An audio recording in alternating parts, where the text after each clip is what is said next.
Hey guys, just a quick update of what I've been up to, and in this week I'd like to talk about Aspen Vision City Penang because I was there over the weekend. Just a few quick thoughts, I didn't really have much time to explore it. I was actually there to check out Vervo, which is, we have a few blocks of shop lots to rent out over there, which is directly opposite IKEA, but I was just there for survey work just to check the condition because the workers were still mending the roads, they were still doing all the final touches, touch-up work, and the repair works were still going on. After doing that, then I walked to the sales gallery, which was really nice, and I think that's where I want to focus today. Wait, speaking about that, tomorrow is actually the launch of IKEA, which is the 14th of March, the grand opening. So congratulations, mainland Penang people. Now you can action a little bit that you got such a big draw card. Us Penangites, we are not jealous in the island. We are more than happy to share all the traffic jam with you because I never understand why Penang is always so jammed. But we are grateful that all these visitors obviously helps with job creation and the economy.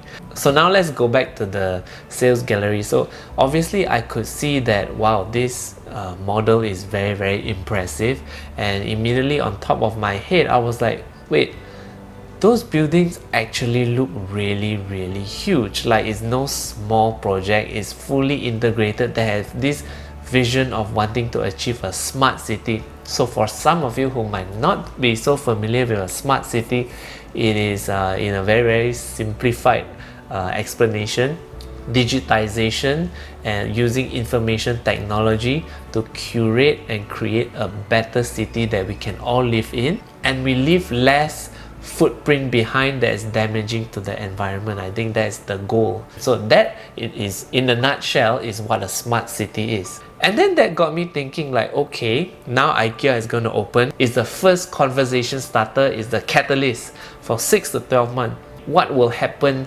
beyond that? Because as I can see, this huge scale, do we even have the population density to support it?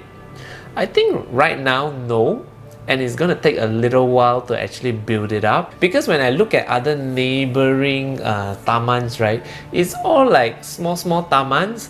There's agricultural land, palm oil plantation, there's heavy industrial manufacturing. So this has been around for like what, the last 30 to 50 years if I'm not mistaken. So it's not going to change anytime soon. So it will definitely take time to adapt as more and more of these light industrial factories open up, which is very good. Like, I'm not saying it's a bad thing, I just think that it's gonna take a little bit longer.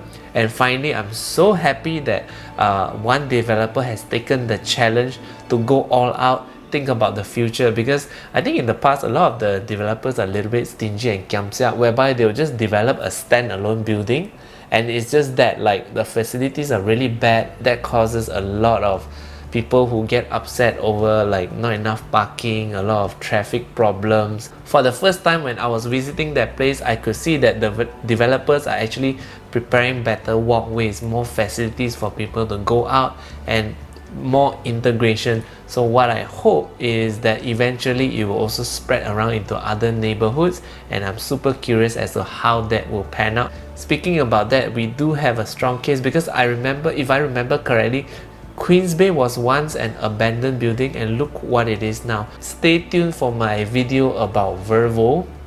So if you're a business owner and you might want to set up in IKEA, that could be a video that you might want to watch. And until then, I'll see you again in the next episode. Thanks so much for watching, guys. See you.